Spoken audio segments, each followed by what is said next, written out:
నీ జీతం నా జీతం మొత్తం మీ కుటుంబానికి ఖర్చు పెట్టాలి. నాది ఒక కండిషన్ అమ్మా, మీ ఇద్దరు పెళ్లి మీ నాన్నగారు జైలు నుంచి వచ్చాకే జరగాలి. ఆ పెళ్లికయ్యే ఖర్చు అంతా మేమే భరించాలి. నాకింత మంచి అత్తవారిలు దొరుకుతున్నందుకు చాలా ఆనందంగా ఉంది. Thank you very much.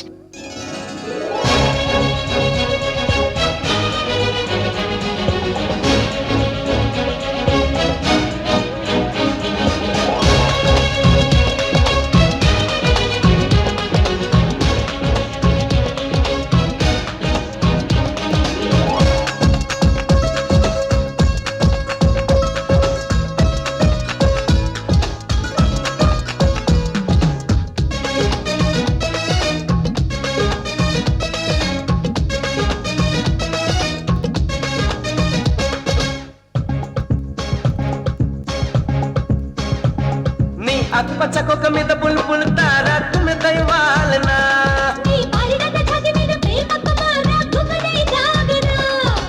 ఎంత వార్తలకే సుకెళ్ళి లబులో దించైనా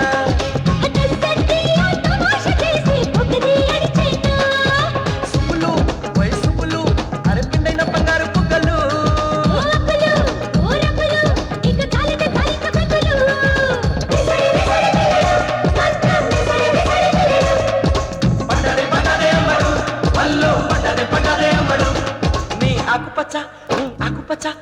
ఆకుపచ్చ కుక్క మీద పులు పులు తారా తుమ్మె దైవాలనా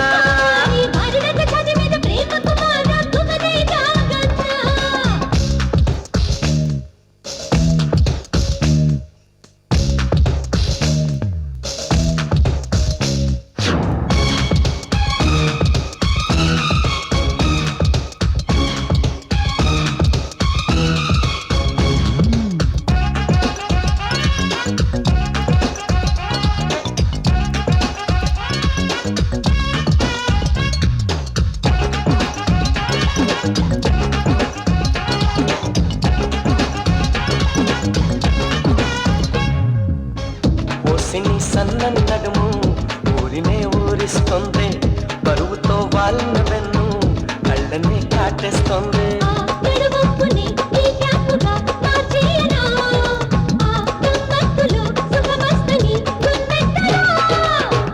అవసరం ఇద్దరిది కురవని పిల్ల జల్లే అదరో అన్నప్పుడే తిరుగునే పనిలో త్రిల్లే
పచ్చ కుక్క మీద బుల్బుల్ తారా తుమ్మె దైవాలనా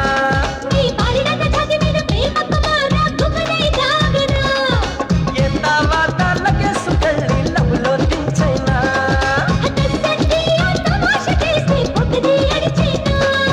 సుబ్బులు వయసుబ్బులు అరపిండైన బంగారు బుగ్గలు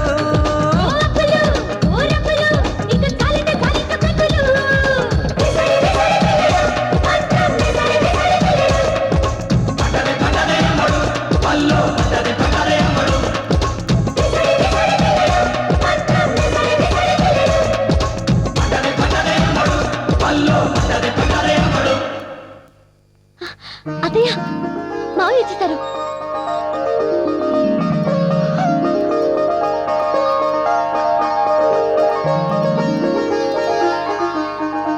రండి మావయ్య. గాయత్రి, పార్వతి, మీ నాన్నగారు వచ్చారు. మంచిలు తెస్తా ఉండండి. ఏమండి ఎలా ఉన్నారండి? బతికే ఉన్నాను భాగ్యం. ఏంటే గోళ నాన్న వచ్చారు తాత. తీసుకోండి మావయ్య.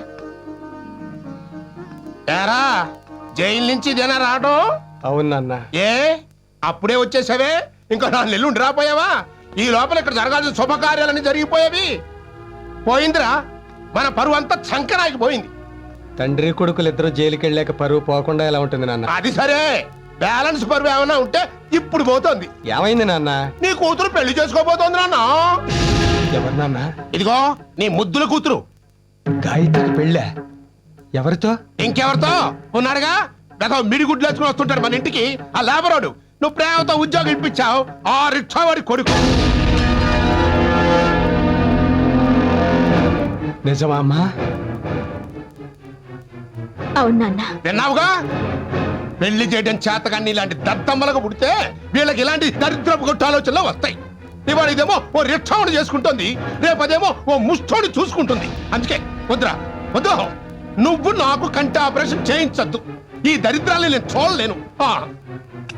రేయ్, రేయ్, నువ్వు నా కొడుకు గాను అసమర్థుడివే, తండ్రి గాను అసమర్థుడివే. ఛీ!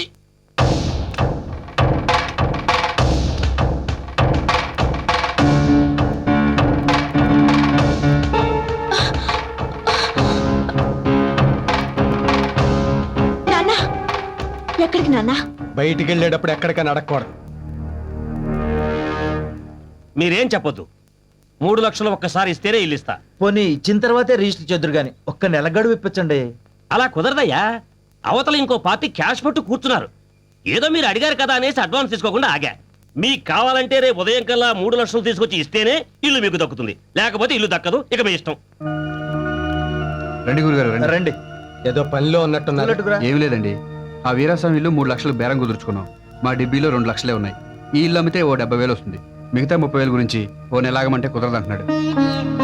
నేను మీకు ఎంత ఇవ్వాలి? ఇప్పుడు ఆ విషయం ఎందుకులేండి. లేదురా, మీ దగ్గర తీసుకున్న 30,000 నేను ఇచ్చేస్తా. మాకు ఆ ఇల్లు అంత అర్జెంటుగా కొనాలని ఏం లేదండి.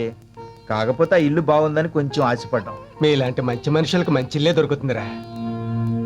మా ఇల్లు మీకు ఎలా ఉంటుంది? మీ ఇల్లా? అవునరా, పెద్ద ఇల్లు, 2 బెడ్రూములు, చిన్న కారిడారు, బోల్డంత దొడ్డిరా. పైగా వాస్తు మంచిది కాబట్టి ఎన్ని కష్టాలు వచ్చినా నా గుండె ఆగిపోలేదు. ఏంటండి మీరు అనేది? నేను మీతో పెళ్లి విషయం మాట్లాడదామని వచ్చాను, కానీ ఇక్కడికి వచ్చాక ఇల్లు విషయం మాట్లాడాలనిపిస్తోంది. రే, ఆ 3 లక్షలకే మీరు నా ఇల్లు కొనుక్కోండిరా. మీ దగ్గర ఉన్న 2 లక్షలు నాకు ఇచ్చేయండి. నేను మీకు ఇవ్వాల్సిన 30,000 పోను, మిగతా డబ్బుకి మీ ఇల్లు నేను కొనుక్కుంటాను. భలే ఊరే, మీరు అసలు మాకు ఏ అప్పు తీర్చొద్దు. రే, నువ్వు జాలిపడి దానం చేసిన మిగతా అప్పులు వాళ్ళు ఊరుకోర్రా. మీరేం చెప్పినా మేము ఒప్పుకోండి. మీరిల్లు అమ్ముకోవడం ఏంటి, మేము కొనుక్కోవడం ఏంటి? ఇల్లు అమ్మేసి నేనేం చెడిపోవట్లేదమ్మా, ఇంకో ఇల్లు కొనుక్కుని నేను బాగుపడుతున్నాను. ఊరుకోండి గురుగారు, ఇది ఇల్లేంటి? 4 ఇటుకలు 4 కర్రలతో వేస్తాను. నా స్థాయికి ఇదే కరెక్ట్ రా. ఈ ఇల్లు చాలా చిన్నదై గోరు. అందుకే కావాలంటున్నాను రా. ఇల్లు ఎంత చిన్నదైతే అంత చిన్నవవుతాయిరా. మా కోరికలు ఖర్చులు ఇలాంటి ఇంట్లో ఉంటే చుట్టాలు రారు, కరెంటు ఖర్చు ఇంటి పన్ను తక్కువైపోతుంది. నా ఇల్లు మీకు అమ్మి మీ ఇల్లు నేను కొనుక్కోవడంలో ఇంకో స్వార్థం కూడా ఉందిరా. నువ్వు నా ఇల్లు కొంటే నాకంటే నువ్వు ఉన్నోడివి గొప్పోడివి అవుతావురా. అప్పుడు నా కూతురు నీకు ఇచ్చి పెళ్లి చేస్తే గొప్ప సంబంధం తెచ్చానని నన్ను అందరూ మెచ్చుకుంటారా. నా కూతుర్ని పెళ్లి చేసుకున్నాక కోడలు వచ్చిన వేళ కొత్త ఇల్లు కొన్నారని 10 మంది చెప్పుకుంటే నా 3వ కూతురు కూడా మంచి సంబంధం వస్తుందమ్మా. ఎంతకాలం ఏది కావాలన్నా అడగకుండానే ఇచ్చారు. ఇప్పుడు అడుగుతున్నాను. ఆ 2 లక్షలు ఈ ఇల్లు నాకిస్తే నా అప్పులు అవసరాలు తీరి నా కష్టాలన్నీ గట్టెక్కుతాయి. దయచేసి కాదనకు దేవుడు.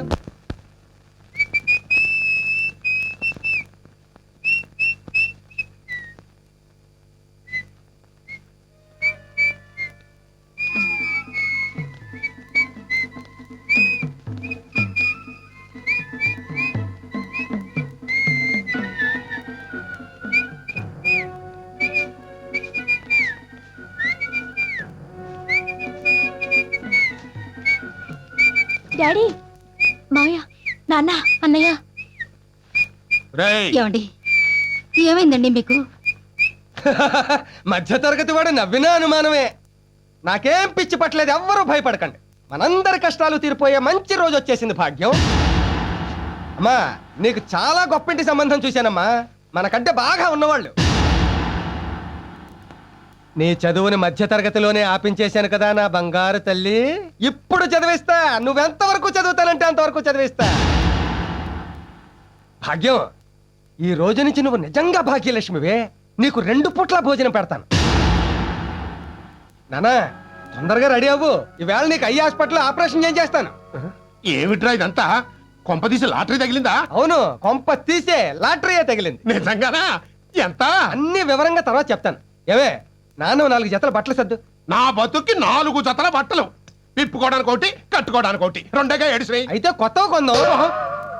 ఏయ్, ఇదంతా చూస్తుంటే నాకేదో భయంగా ఉందిరా. డోంట్ వర్రీ, ఓ గొప్ప వ్యక్తి సాయం వల్ల మన కష్టాలు మొత్తం గట్టెక్కుతున్నాయి. గొప్ప వ్యక్తి ఎవరు? దేవుడు.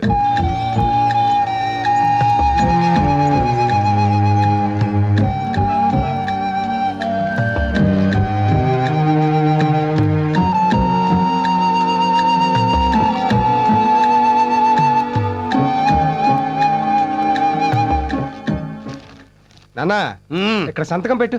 ఆటోగ్రాఫా? కాదు, ఆపరేషన్ చేసే ముందు పేషెంట్ దగ్గర సంతకం తీసుకుంటారు. దేనికి? ఆపరేషన్ లో కళ్ళు పోతే మాకేం బాధ్యత లేదనా? కాదు నాన్న, వాళ్ళ ఫార్మాలిటీస్. ఫార్మాలిటీ అయితే మాత్రం చదవకుండా సంతకం ఎలా పెట్టమంటావు? చదవడానికి నీకు కళ్ళు కనిపించట్లేదు కదా, అందుకే ఆపరేషన్ చేయించమంటున్నా. సంతకం పెట్టందే కళ్ళు ఆపరేషన్ చేయరు. అదొకటి ఏడ్చిందా? సరే, ఈ గుడ్డి కళ్ళు బాగుపడటం కోసం గుడ్డిగా సంతకం పెడుతున్నా. ఎక్కడో చెప్పు. ఇదిగో ఇక్కడ. ఆ, పెట్టు. ఇవ్వగోరా మా ఇంటి తాలూకు దస్తావేజులు. ఎందుకయ్య గారు ఆయన అలా మోసం చేసి సంతకం పెట్టించారు? తరతరాలుగా వస్తున్న ఇల్లురా అది. అమ్ముతానంటే ఒప్పుకోడు, అందుకే తప్పక ఇలా చేయించాను. ఒక తండ్రికి కొడుకుగా నేను చేసింది తప్పేరా, కానీ 4 బిడ్డలకి తండ్రిగా నేను చేసింది తప్పు కాదు.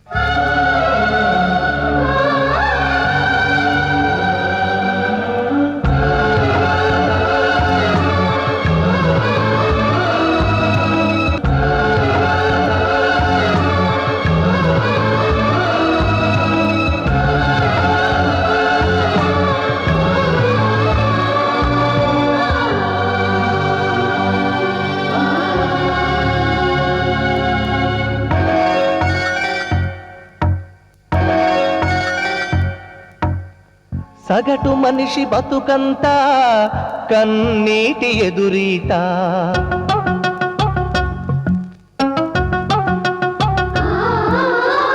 సగటు మనిషి బతుకంతా కన్నీటి ఎదురీత. ఏ తీరం చూపని ఈ పయనం ఎంత దూరమో, ఎంత కాలమో, ఎలా ఎలా ఆగటం, ఎలా ఎలా సాగటం.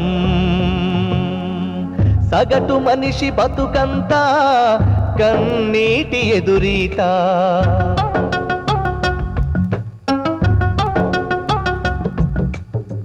సగటు మనిషి బతుకంతా కన్నీటి ఎదురీత.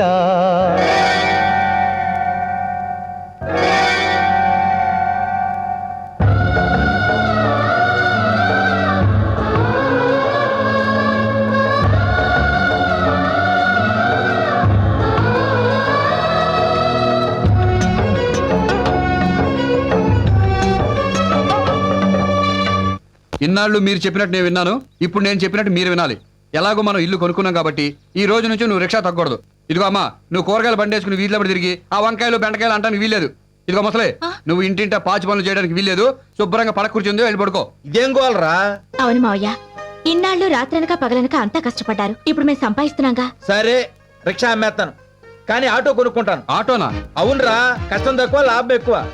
అయితే నేను ఈ కూరగాయల బండి అమ్మేసి మన ఇంటి ముందే కొట్టెట్టుకుంటాను. నేను ఈ పాస్పర్ మానేసి ఓ మంచి ఇంట్లో వంట మనిషిగా చేరతాను. అంతేగాని ఖాళీగా మాత్రం కూర్చో ఉంటారు. ఈ ఇంటి మీద డాబా వేసే వరకు కట్టపడదాంరా. ఆ డాబా వేసాక ఇంకో మేడ కొందాం అంటారు. మాకంత ఆశ ఏం లేదులే. మరైతే రెస్ట్ తీసుకోవచ్చు కదా అత్తయ్య. అది కాదమ్మా, రేపు నీ కడుపునో నలిసి పుడితే ఓ మంచి కాన్వెంట్ లో చేర్పించి కంప్యూటర్లు అయ్యి నేర్పించడానికి డబ్బు అవసరం వస్తది. రేపు మాకే జబ్బు చేసింది అనుకో, డబ్బు అవసరం వస్తది. ఖాళీగా కూర్చుంటే ఉన్నది కరుగుద్ది గానీ ఏమొత్తది? కరెక్ట్ గా చెప్పారా. అది కాదు గురుగారు. గురువు గారిని కాదు, మాంగారిని చూడు. కష్టం చేసిన వాళ్ళు ఖాళీగా కూర్చోలేరు. ఓపుకున్నంత వరకు కష్టపడి నువ్వు కోరుకున్నట్టే ఆటో కొనుక్కొచ్చిరా దేవుడు. మంచి మాట చెప్పారండి. నీ రిక్షా నేను కొనుక్కుంటాను. అయ్యి బాబోయ్, అంత చెడ్డ మాట అన్నారేంటండి? చెడ్డ మాట కాదు, మంచి మాటే. ఉన్న ఉద్యోగం పోయింది, ఎక్కడ పని చేద్దామన్నా ఈ వయసులో మీరేం చేస్తారండి అని వేళకోళం చేస్తున్నారా. అందుకని రిచ్చా దొక్కుతారా? ఇది తొక్కడం చాలా కట్టమండి. 100 మంది ఎక్కిన బస్సునే నడిపాను. 1000 సమస్యలతో ఉన్న ఇంటినే ఒంటెద్దు బండిలా లాక్కొస్తున్నాను. ఎంత చిన్న రిక్షాన్ లాగలేనా? అది కాదు మావయ్య. నేను మళ్ళీ అప్పుల పాలు కాకుండా 4 రాళ్లు వెనకేసుకోవాలి అంటే నాకు మీ కుటుంబాన్ని ఆదర్శంగా తీసుకోవాలనుంది. దయచేసి నా అదృష్టానికి అడ్డు రాకండి ప్లీజ్. మెల్లిగా ఈ నాన్న, జన్మలో నువ్వు ఆపరేషన్ చేయిస్తావు అనుకోలేదురా. జాగ్రత్త మెట్లు. మొత్తానికి కొడుగ్గా నీ బాధ్యత తీర్చుకున్నావు. మెల్లిగా మెల్లిగా. అవును, కళ్ళకి ఈ కట్లు అన్నాళ్ళు.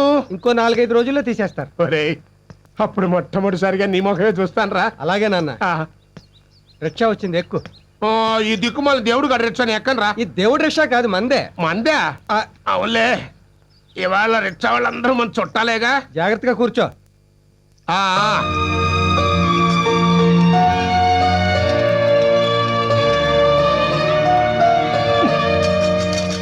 ఒరేయ్ దరిద్రుడా, నాకంటే కళ్ళు కనపడిస్తావు. నీకే వచ్చిందా మాయ రోగం? అట్లా ఊపుకుంటూ తొక్కుతున్నావు. వీడికి రిక్షా తొక్కడం కొత్తలే నాన్న. జాగ్రత్తగా తొక్కమను. ఎంతకీ నీ ఉద్యోగం సంగతి ఏమైంది? మంచి ఉద్యోగమే దొరికింది. జీతం ఎంతో? ఎంత తొక్కితే అంత. తొక్కడమేమిట్రా, ఏదో రిక్షా భాష నువ్వును. రోజుకి 50 నుంచి 100 దాకా వస్తుంది. ఏమిటో ఏదో ఉద్యోగాలు.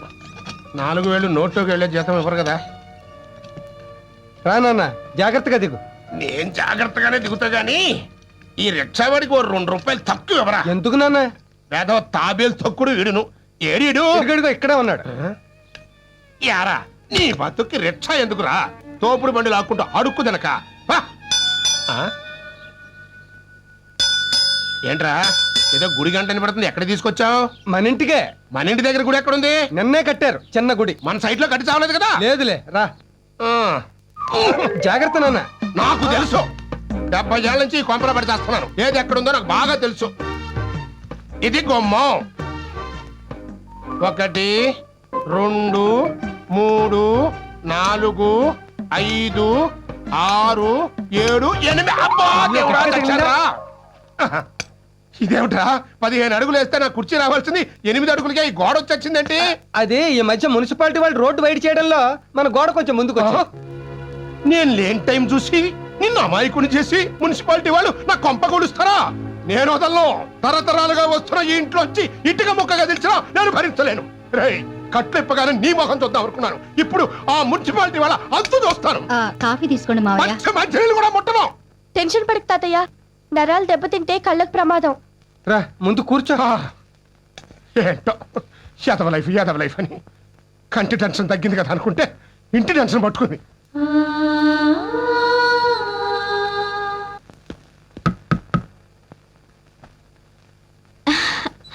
రానయ్య. ఓ, నేను జైల్లో ఉండగా నీకు పెళ్లి కూడా చేసేసాడా? ఎవరు గాయత్రి? ఓ బావగారు మీరా? ఏయ్, ఎవడరా నీకు బావగారు? ఆ? ఏం బాబు, బాగున్నావా? ఏ, ఏంటి ఇది? లేబర్ వాళ్ళతో తీసుకొచ్చి ఇంట్లో పెట్టారు. అన్నయ్య, మాటలు మర్యాదగా రాని. ఆయన మా ఆయన, వాళ్ళు మా అత్త మావలు. వాట్? వీడు నీ మొగుడు, వాళ్ళు నీ అత్తామావలున్నా? అవును. చెయ్, ఇంత లో క్లాస్ వాళ్ళని చేసుకోవడానికి నీకు, చేయించడానికి వాడికి సిగ్గులేదు? అది కాదు బాబు. పోండి, అందరూ బయటికి పండి. Hello, out. ఆవేశపడకో. ఇది నీళ్లు కాదు, నా ఇల్లు. నీళ్ళ అంటే దీన్ని కట్టం కింద కొట్టేసావా? కొట్టేయలేదు, కష్టపడి కొనుక్కున్నారు. కొనడానికి వీళ్ళెవరు? అమ్మడానికి వాడేవాడు? ఏడి వాడు?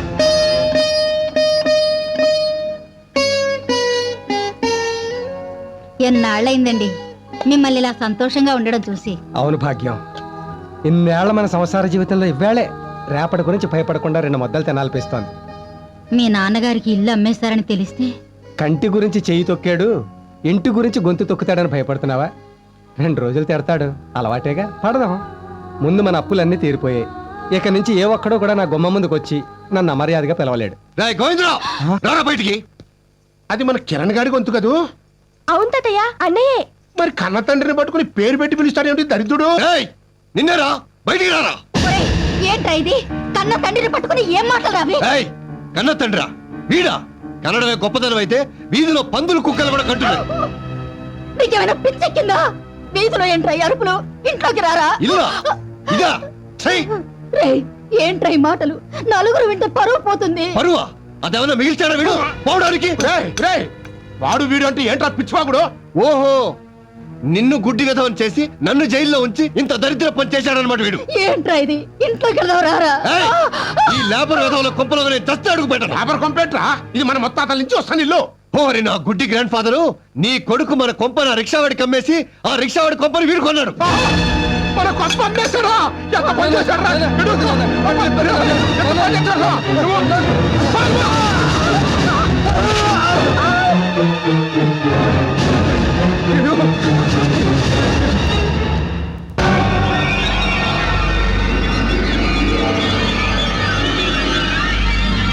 అమ్మో అమ్మో, రేయ్ చెత్తనా కొడుక, ఇల్లు అమ్మేస్తావురా, ఇల్లు అమ్మేస్తావురా, తాతల్ని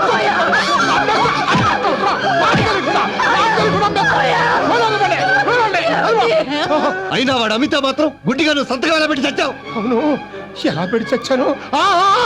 ఆసుపత్రిలో ఆపరేషన్ కోసమని అమ్మ నా కొడుక గుడ్డోని చేసి నిన్ను. అంటే అటు కన్న తండ్రిని ఇటు కన్న కొడుకుని కూడా మోసం చేస్తారా? మోసం కాదురా, వేరే దారి లేక. అమ్మేశావా? అసలు దాన్ని అమ్మే హక్కు నీకు ఎవరిచ్చాడు?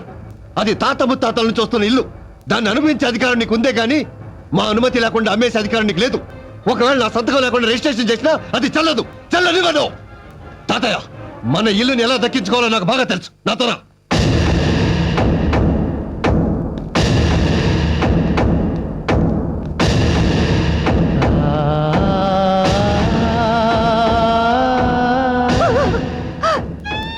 ఏమిటండి ఇది? ఆయన వాళ్ళకంటే అప్పులాళ్ళే నయం కదండి. అప్పులాళ్ళే నయం కదండి. Order order order order. ఇంతవరకు భారతదేశ చరిత్రలోనే రాని విచిత్రమైన మిడిల్ క్లాస్ కేసు సార్ ఇది. కన్న తండ్రే మోసం చేశాడని ఓ కన్న కొడుకు పెట్టిన కేసు ఇది. కన్న కొడుకే మోసం చేశాడని ఓ కన్న తండ్రి పెట్టిన కేసు ఇది. ఇందులో విశేషం ఏంటంటే ఆ కన్న తండ్రి ఆ కన్న కొడుకు ఒకడే అవడం. చట్టరీత్యా తాతల కాలం నుంచి వస్తున్న ఆ ఇంటిని అటు తండ్రి అనుమతి లేకుండా ఇటు కొడుకు అనుమతి లేకుండా అమ్మడం తప్పు. ఒప్పుకుంటాను సార్, కానీ ఈ ఒక్క తప్పే నేను న్యాయంగా చేశాను. తప్పని న్యాయంగా చేశానంటారేంటి? అవును సార్, ఎందుకంటే అసలు తప్పులు అంతకంటే పెద్ద తప్పులు మరెన్నో చేశాను కాబట్టి. నేను మధ్యతరగతి మనిషిగా పుట్టడం మొదటి తప్పు. పెళ్లి చేసుకుని అంతకంటే పెద్ద తప్పు చేశాను. అధిక సంతానాన్ని కని క్షమించరాని తప్పు చేశాను. నన్ను కని పెంచి పెద్ద చేసిన నా తండ్రికి కంటి ఆపరేషన్ చేయించకుండా బాధ పెట్టి గుడ్డివాణ్ణి చేసి దస్తావేజుల మీద సంతకాలు చేయించి కొడుకుగా తప్పు చేశాను. ఒక్కగానొక్క కొడుకని నన్ను కుటుంబాన్ని ఉద్ధరిస్తాడని వాడికి వచ్చే కట్నంతో ఆడపిల్లల పెళ్లిళ్ళు చేయొచ్చని ఆశతో వాళ్ళు మాత్రమే పెద్ద పెద్ద చదువులు చదివించి ఆడపిల్లలకు అన్యాయం చేసి తండ్రిగా తప్పు చేశాను. తక్కువ కట్నం అడిగాడు కదా అని కక్కుర్తిపడి వాడు ఎటువంటి వాడో తెలుసుకోకుండా పెద్ద కూతురునో దౌర్భాగ్యుడికి ఇచ్చి పెళ్లి చేసి చివరికి దాని పసుపు కుంకాలు కూడా తుడిపేసి మరింత తప్పు చేశాను. రెండో కూతురు తన కాళ్ళ మీద తనే నిలబడి 4 డబ్బులు సంపాదించుకుంటుంటే సిగ్గు లేకుండా ఆ డబ్బులు వాడుకున్నాను. చివరికి నేను పెళ్లి చేయలేనేమోనని తన మొగుడిని తనే వెతుక్కుని వెళ్ళిపోతే భారం తగ్గిందని బాధ్యత లేని తండ్రిగా తప్పుకున్నాను. ఫస్ట్ మార్కులతో స్కూల్ ఫస్ట్ తెచ్చుకున్న నా 3వ కూతుర్ని చదువు ఎక్కువైతే అంతకంటే ఎక్కువ చదువుకున్న మొగుడిని తేవాల్సి వస్తుందని చదువుకుంటాను నాన్న అని ఆశగా నోరు తెరిచి అడిగితే వద్దమ్మా అని నిర్దాక్షిణ్యంగా నోరు నొక్కేసి మరింత తప్పు చేశాను. కొడుకుగా తండ్రిగానే కాదు, చివరికి అన్నగా కూడా చెల్లెల్ని పట్టించుకోలేదు. తను తప్పు చేస్తే అడ్డుకోక మౌనంగా ఉండి తప్పు చేశాను. ఎన్ని భయంకరమైన తప్పులు చేశాను సార్. నేనే కాదు, మధ్యతరగతి కుటుంబంలో పుట్టిన ప్రతివాడు ఈ తప్పులే చేస్తున్నాడు. ఎందుకంటే బుర్ర నిండా ఆశలు, ఇంటి నిండా కష్టాలు, పెరిగిన ధరలు, తరగని బాధలు, పాలవాడికి, నీళ్లవాడికి, రెంటుకి, కరెంటుకి, రేషన్కి, మందులకి, కూరలకి, కూతుళ్ళకి, అల్లుళ్ళకి, కొడుకులకి, చదువులకి, పండగలకి, పబ్బాలకి, శుభాలకి, అశుభాలకి, అన్నిటికీ ఖర్చు ఖర్చు ఖర్చు. తెల్లవారితే సమస్య, నోరు విప్పితే డబ్బు, అడుగు వేస్తే అప్పు. అన్నిటికీ సాకు 1వ తారీఖు. అది సర్వరోగ నివారిణి. 1వ తారీఖు అని 30 రోజులు ఎదురు చూస్తాను సార్. చివరికి అది ఇలా వచ్చి అలా వెళ్ళిపోతుంది. వరద బాధితులను ఆదుకోవడానికి హెలికాప్టర్ వచ్చి వెళ్ళిపోయినట్టు. 1వ తరగతి వాడికి 2వ తరగతి, 2వ తరగతి వాడికి 3వ తరగతి, ఇలా అన్ని తరగతుల వాళ్ళకి ఎదుగుదల ఉంటుంది. ఒక్క మధ్య తరగతి వాడికి మాత్రం ఎదుగుదల ఉండదు సార్. ఒక్కడు రెక్కలు ముక్కలు చేసుకుని సంపాదిస్తుంటే 10 మంది అడ్డగాడిలా కూర్చుని తినే దౌర్భాగ్య సాంప్రదాయం మారినంత వరకు మా మధ్య తరగతి కుటుంబాల కథ ఇంతే సార్. నా కష్టాలు ఏ దేవుడు తీర్చడు కాబట్టి, నా తండ్రి కొడుకుల సమస్యలు నావిగా భావించాను కాబట్టి, ఆ ఇల్లు కూడా నాది అనుకునే గత్యంతరం లేక అమ్మేశాను సార్. ఆ వచ్చిన డబ్బులో 1 రూపాయి కూడా నేను వాడుకోలేదు. 5,000 పెట్టి రిక్షా మాత్రం కొన్నాను సార్. అది ఎందుకో తెలుసా? ఇప్పుడు కొన్నా గుడిసైనా అమ్ముకోకుండా ఉండాలనే ఆశతో. అదే తప్పైతే ఈ అల్పజీవిని, ఈ అసమర్థుడిని తప్పకుండా శిక్షించండి సార్. మీరెంత పెద్ద శిక్ష వేసినా 50 ఏళ్ల మధ్య తరగతి మనిషిగా నేను అనుభవించిన శిక్ష కంటే అది చిన్నదే అవుతుంది. కాబట్టి ఆనందంగా అనుభవిస్తాను. కాకపోతే ఒక్క కోరిక సార్, నాతో పాటు ఆ శిక్ష నా భార్యకు కూడా వెయ్యండి.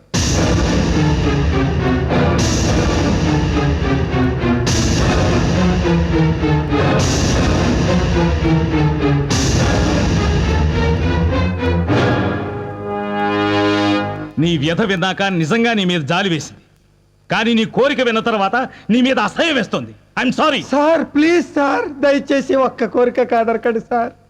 నేను మాత్రమే జైలుకి వెడితే నా భార్య దిక్కులేందైపోతుంది సార్. దాన్ని ఎవరూ పట్టించుకోరు. ఇన్నేళ్ల సంసార జీవితంలో ఆ పిచ్చిది ఒక్క పూట కూడా కడుపు నిండా అన్నం తినలేదు సార్. జైల్లో అయితే ఉండడానికి చోటిచ్చి 2 పూటలైతే అన్నం పెడతారు సార్. దాని మెడలో నేను 3 ముళ్ళు వేసినప్పుడు కష్ట సుఖాల్లో జీవితాంతం తోడుగా ఉంటానని అగ్ని సాక్షిగా ప్రమాణం చేశాను. కానీ ఇన్నాళ్ళు నా కష్టాలన్నిటికీ అది తోడుగా ఉంది సార్. ఇప్పుడు ఇన్నాళ్ళకి ఈ వయసులో నాకు సుఖపడే అదృష్టం పట్టింది.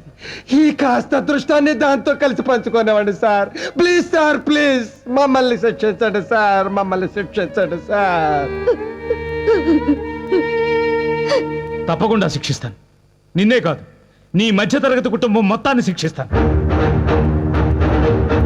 మిస్టర్ జీకే, ఇన్నాళ్ళు నువ్వు కార్లలో తిరగాలని, ఫ్లైట్లలో ఎగరాలని, ఫారిన్లో బతకాలని బాధ్యతల్ని మర్చిపోయి ఆ కుటుంబానికి భారం అయ్యావు.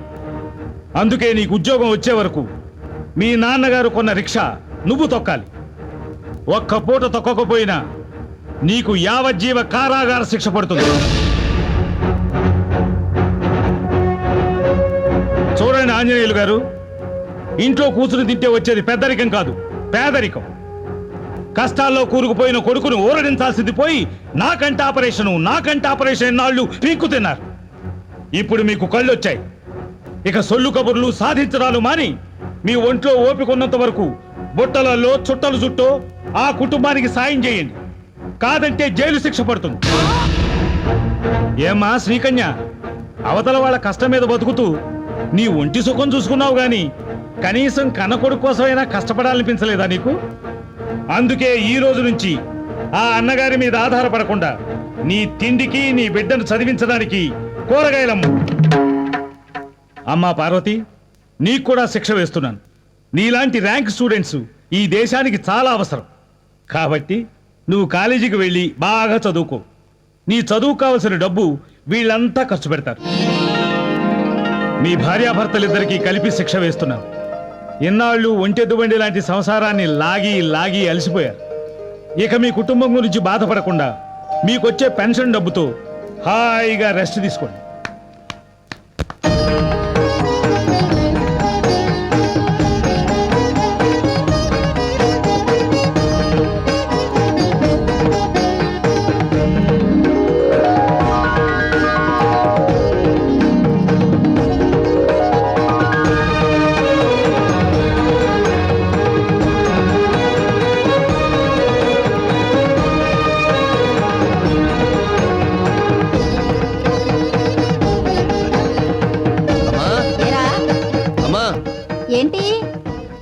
ఈ నెలంతా నేను కష్టపడి రిక్షాతోకి సంపాదించిన డబ్బు 3000. వారి నా గ్రాండ్ సన్ను ముసలోనైనా నీకంటే నేనే బెటర్ రా.